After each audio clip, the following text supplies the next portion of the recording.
Hi, Thrand here, and I'm here with a very special episode. I just got a package from Neil Burridge, the master bronzesmith from Cornwall, England. He sent me a tube here. I'm sure it has a sword in it.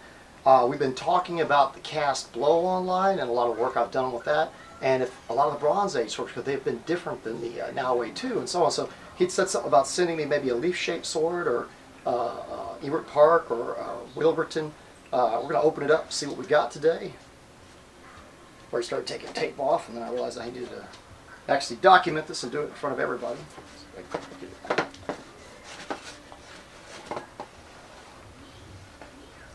Whoa, I recognize the handle. It looks a lot like the Noway 2. Looks a little skinnier, maybe a little bit longer. It's shaped a little bit different here too. Perhaps that's for a finger or something. Let's take the cap off to make it protective. It's got it wrapped up good. It says sharp edges, and naturally they're razor sharp, especially anything from Neil Burridge, so you be careful with that. Ooh, that is beautiful. Very broad. It's a leaf-shaped edge. I believe that's the Wilberton.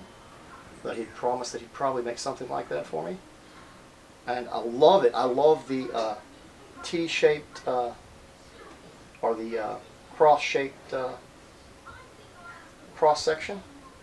Got a nice broad blade on the profile, and that'll make it very much like an axe, I'm assuming. And we've got a taper, if I'm not mistaken. I think that taper and point is almost the exact same, which is probably the proper shape to stab through the armors of the time, or stab through cloth armors or gambesons or leathers.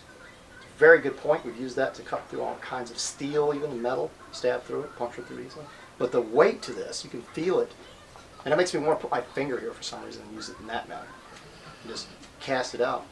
It feels like it would work better for a hacker or cutter for the cast blow. Now, this is a British or European design, if I'm not mistaken, and it's pre-Ewart Park. So it's a little bit more of a weighted sword and hacking blade.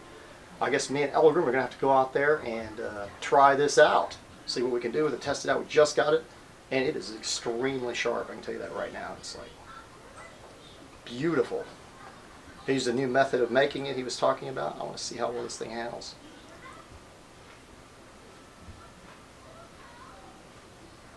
It's most certainly Yule. Okay, the Wilburton sword, although I think it's designed more as a hacker, but also a good thruster, you can tell in the design, is razor sharp. And as I'm sure it was back in the day, I'm sure it was the same type of design. I mean, it's bronze razors existed. A lot of people think bronze wasn't sharp. It's extremely sharp, just because the metal's softer in some ways. The actual hammered edge, I mean, it's debatable. I've seen it cut into mild steel in some of our other videos. He uses a new technique on this. We're going to try it out and see how well it actually cuts. We'll test it out on our bottles here. I'm going to use more of a cast blow at an angle, because this is more of a trick cut and then come back.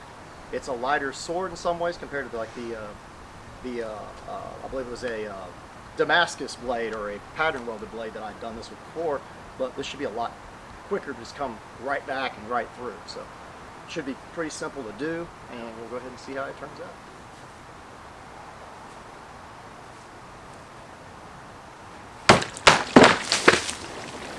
And Nice. It's a bit shorter, so I didn't go clean through. Oh well.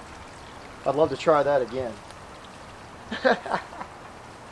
Take another The top shot at is it. perfectly clean cut. Let's do another one. Oh, I could cut clean through that like that with this, I'm sure. Wow. Look, you filleted it. Oh, most certainly. I aimed a little bit low, but I was trying to make sure I got enough bottle with water in it to do something. And this is extra tough plastic. This isn't just a milk bottle or something, so I'm impressed. Very sharp, very nice, and it handles well. But you can definitely feel the hacking ability, and you can see the way I'm using it. I'm not stepping in as much and using it, although you can use it that way. I'm just casting the blade out, and the blade has enough weight in this area here, which I believe is the sweet spot, that's what they were going for, to hack with or cut with. Use the cast blow technique. And I held it this way because it feels comfortable with this large disc on the back, but some of these are shaped more like a tea cozy, or a tea cozy pummel, however you want to pronounce it, like the Viking Age. Some of them are shaped more like that and a little more oval. I could very easily see that working, because not all of them are made with a finger will fit here. I could even see something maybe working like this, possibly, to cast it. And I could see them maybe using this little niche, like we said before, to get different types of thrust if they were using it for single combat or so on, and try to get the reach on the guy as possible, because that would work as well, having that as a niche. These may not be so much, I don't think these are so much quillions or a way to protect the hand, just a way to keep the hand from sliding up, and possibly even they designed it for other modes of use. And I do know they have different types of hilts and pommels. So all the weight is in the blade. I think it works beautifully. One of the things I noticed when we were unpacking the Wilberton is that it looks like it's got the same similar grip to the Nawe too, and judging by the blade shape, I feel like I can get the same kind of slashing blow with it, or the non-casting style blow, and see what I can do, and compare it to what Thrand did with the casting blow. And I have a feeling this is going to perform very well, even doing that Greek Nawe 2 slashing. So let's see what happens.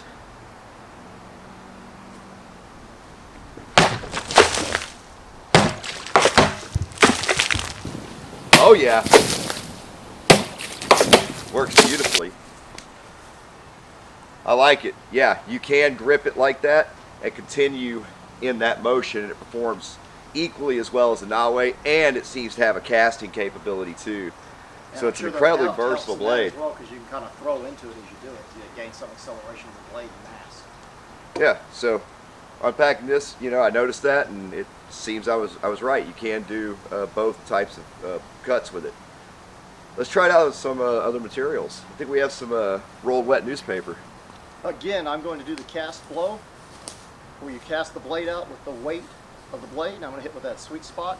And I could be standing from behind a shield. This is not Lost Fetchton or Unarmored Combat, where I would normally stand this way, because I could possibly have a shield and cut this way. But for purposes today, I will step forward and cut.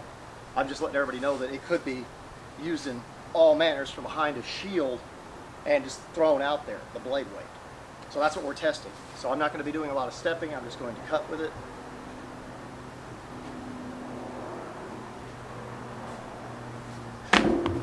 Whoa! That was Nice a shot. beautiful cut. And the tearing, I expect. This is a 3-inch roll, but the tearing I expected because of the section in the middle. That big ridge. Section, yeah, the big ridge. Any blade that's thicker in a cross section like this, if you look at the cross section, is also going to have that same problem, that it causes a little more tearing when you're going through some. That's why tatami cutting, to keep that kind of stuff from happening, because they judge them on that in real advanced competitions, they use really thin katanas. These katanas aren't even traditional to cut tatami, and they bend easier. It's just because they want a cleaner cut. But I can't say we could get any cleaner of a cut than this. Other than the little tearing at the back, look at that cut. Where did our piece go? That was quite impressive. Let's see where it flew. Oh. As you can tell by looking at our piece, it's beautiful. Beautiful, clean cut. Performed as good as the big swords, I swear. Has that axe-like quality. Throwing it out, just the weight of the blade. That wasn't me using a bunch of body.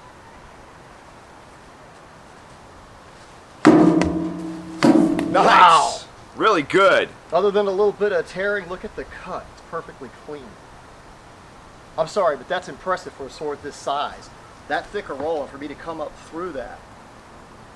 You couldn't do that with an axe necessarily, but this has the quality of an axe. It feels a lot like an axe, and I'm using the sword. I'm just accelerating the sword to do it. I can even stand in that back stance more than likely and just cut it clean off.